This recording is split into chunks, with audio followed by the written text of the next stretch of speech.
창세기 7장 13절에서 24절까지 말씀 저와 여러분이 한 절씩 나누어서 교독합니다.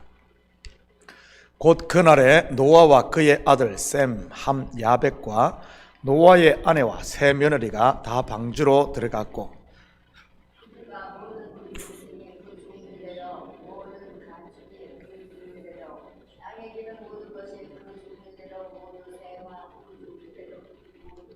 무릇 생명의 기운이 있는 육체가 둘씩 노아에게 나와 방주로 들어갔으니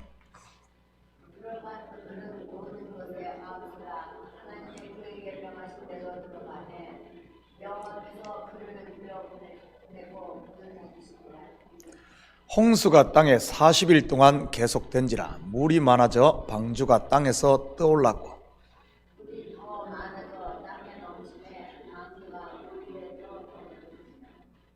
물이 땅에 더욱 넘침에 천하의 높은 산이 다 잠겼더니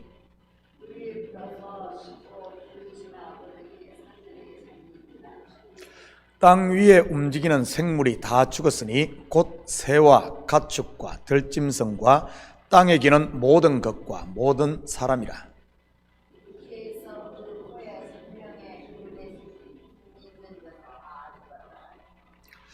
지면의 모든 생물을 썰어버리시니 곧 사람과 가축과 기는 것과 공중의 새까지라. 이들은 땅에서 썰어버림을 당하였으되 오직 노아와 그와 함께 방주에 있던 자들만 남았더라. 아멘. 좋은 아침입니다. 우리는 지난 새벽에 이어 계속해서 홍수 심판의 이야기를 살펴보고 있습니다. 이 이야기는 다른 스토리에 비해 상당히 분량을 많이 차지할 뿐만 아니라 상세하게 소개하고 있는 것을 보게 됩니다. 그것은 그만큼 중요하다는 의미일 것입니다. 그런데 조금만 깊이 들여다보면 노아의 홍수는 출애굽기의 판박임을 알 수 있습니다. 죄로 가득한 세상은 우상으로 가득한 애굽을 긴 세월 동안 방주를 짓는 노아와 그 가족은 애굽에서 430년 동안 노역을 하던 이스라엘을 말이지요. 그리고 홍수로 인해 온 세상이 물에 잠김은 홍해 도하를, 그리고 40일간 쏟아진 비는 광야 40년을 말입니다. 그 후에 물이 감했는지를 알아보기 위해 내보낸 까마귀는 모세가 가데스 바네아에서 보낸 12명의 정탐꾼을, 그 후에 보낸 비둘기는 요단 동편에서 보낸 2명의 정탐꾼과 맞아떨어집니다. 그리고 물이 감하고 밟은 마른 땅은 약속과 안식의 땅 가나안을 말이지요. 제가 창세기 서론을 할 때 말씀드렸듯이 창세기를 읽은 1차 독자는 출애굽을 해 광야를 지나던 이스라엘 백성들이었습니다. 그들에게 있어 노아의 홍수 이야기는 더 실감이 났을 것입니다. 왜냐하면 자기들의 이야기니까요. 매일 불기둥과 구름기둥만 바라보며 밑도 끝도 없이 광야를 떠돌던 그들에게 이 이야기는 어떻게 다가왔겠습니까? 바로 낙심하여 주저앉지 않게 하는 신선한 오아시스와 같지 않았겠습니까? 소망의 이야기로 말이지요. 왜냐하면 언제 감할지 모르는 무리를 오직 방주 속에서 살아야 했던 노아와 그의 가족 이야기는 다름 아닌 망망대해와 같은 광야를 떠돌던 자기들의 이야기였으니 말이지요. 동서남북 어디를 바라봐도 메로나는 사막과 같은 광야만 펼쳐진 그들의 앞길 말이지.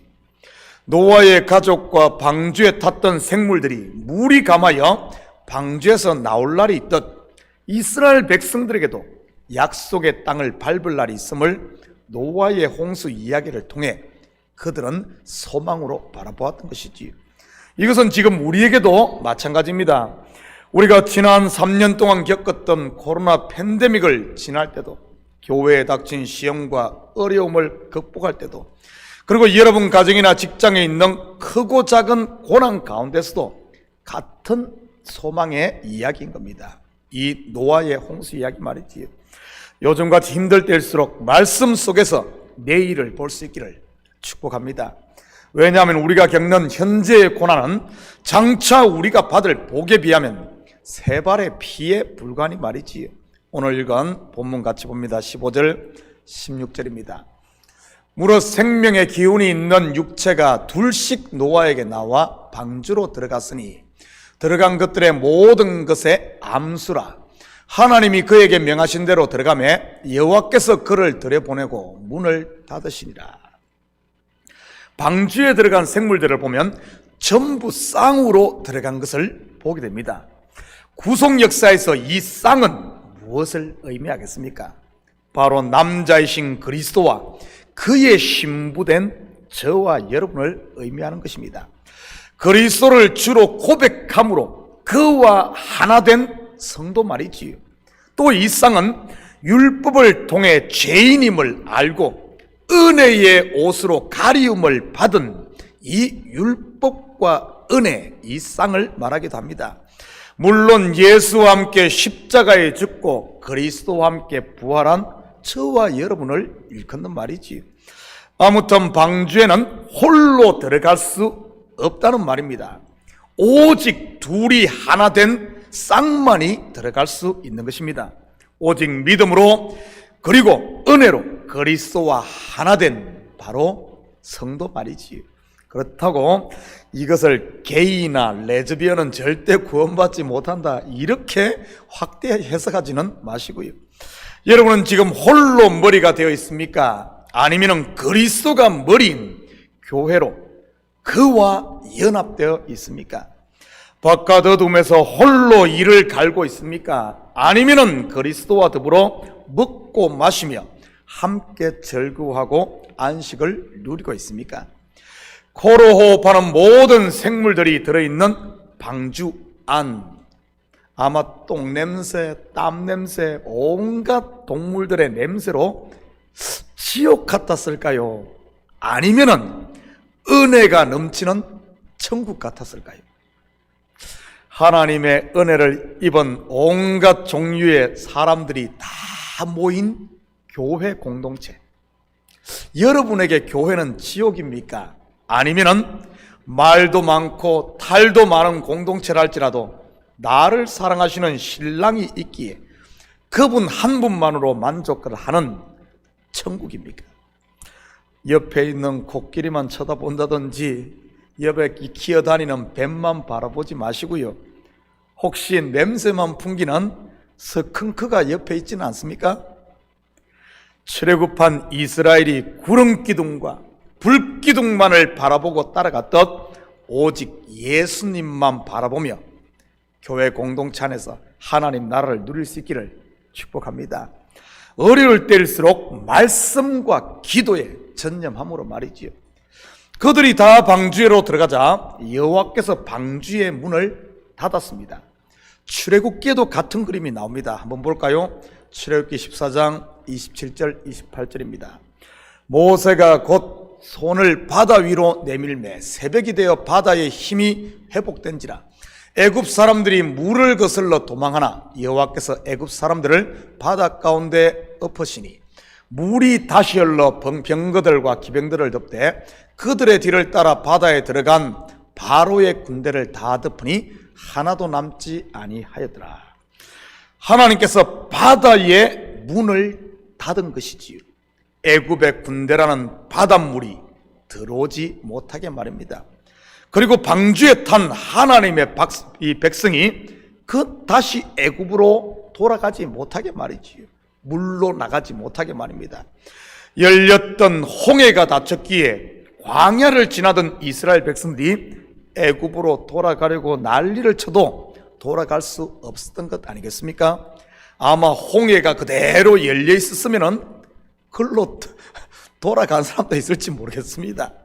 소돔과 고모라도 마찬가지고요. 유황불로 살라버렸기에 다시 돌아갈 수 없는 것입니다. 거듭난 우리 또한 다시 옛사람으로 돌아갈 수 없는 것이지요. 아무리 내 속에서 육신의 생각이 요동을 친다 할지라도 말입니다. 악에게 지지 마시고 선으로 악을 이길 수 있기를 축복합니다. 17절 18절입니다. 홍수가 땅에 40일 동안 계속된지라 물이 많아져 방주가 땅에서 떠올랐고 물이 더 많아져 땅에 넘침에 방주가 물 위에 떠다녔으며. 방주가 물 위에 떠다녔다 할 때 떠다녔다로 번역된 히브리 원어가 와텔렉인데 이 말은 걸어 다녔다는 뜻입니다. 방주가 물 위를 걸어 다녔다. 좀 어색하지요. 그래서 떠다녔다로 이것을 의역을 한 겁니다. 번역을. 그런데 구속 역사에서 보면 방주의 실체가 무엇입니까? 바로 예수 그리스도인 겁니다. 연상되는 장면이 없습니까? 요한복음 6장 18절 19절입니다. 큰 바람이 불어 파도가 일어나더라. 제자들이 노를 저어 시베리쯤 가다가 예수께서 바다 위로 걸어 배에 가까이 오심을 보고 두려워하거늘. 예수님께서 왜 굳이 바다 위를 걷는 이런 행동을 하신 것일까요? 기적을 베풀어 내가 하나님이다 하는 것을 드러내기 위해서일까요? 물론 그럴 수도 있습니다.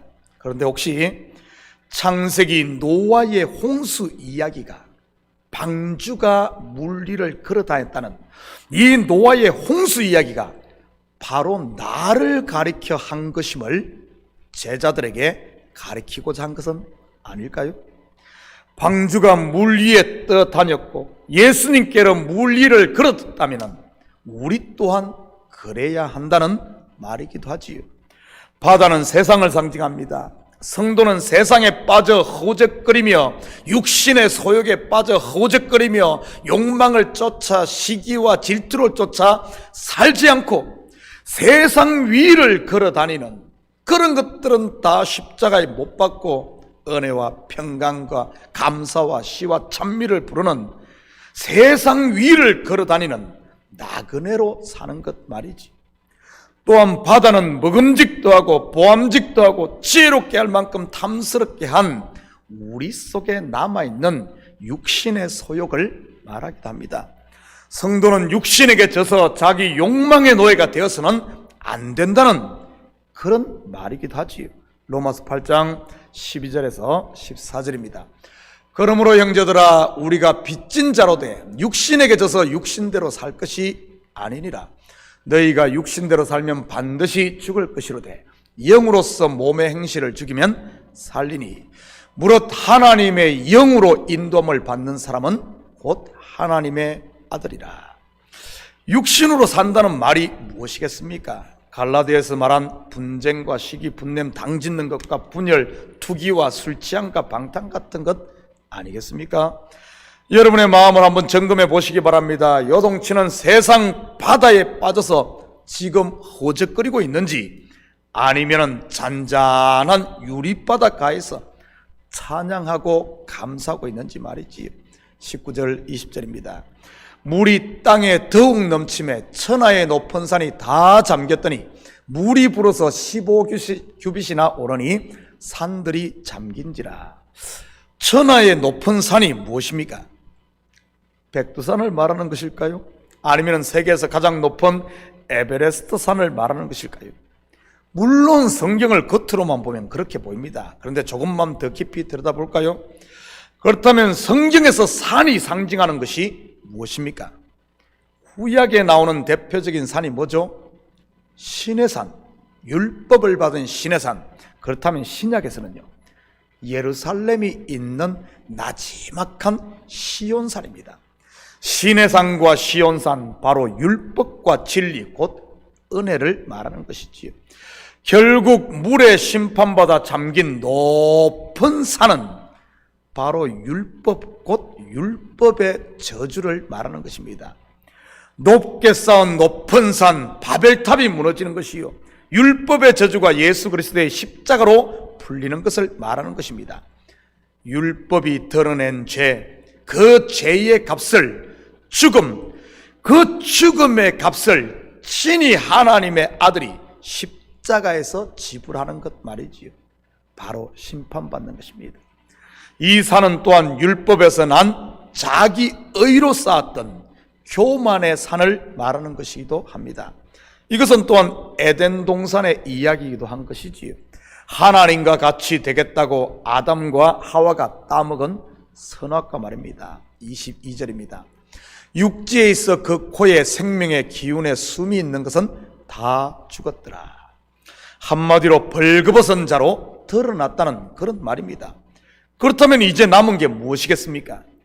벌거벗은 자로 드러나면 말이지요, 바로 하나님께서 가죽옷을 입혀주시는 것입니다. 은혜와 성령의 두루마리 말이지요. 사랑하는 성도 여러분, 노아의 홍수 심판은 옛날 꽃날의 이야기가 아닌 저와 여러분의 매일의 이야기임을 믿으시고, 조금 불편하고 힘들다 할지라도 은혜의 방주를 떠나지 마시고 세상에 빠져들지 마시고 믿음의 주여 온전케 하시는 예수만 바라봄으로 풍랑 많은 세상 가운데서도 무리를 묵묵히 걷는 오늘도 복된 하루 되시기를 예수님의 이름으로 축복합니다. 같이 기도하십시다. 사랑의 아버지 하나님, 참으로 감사드립니다.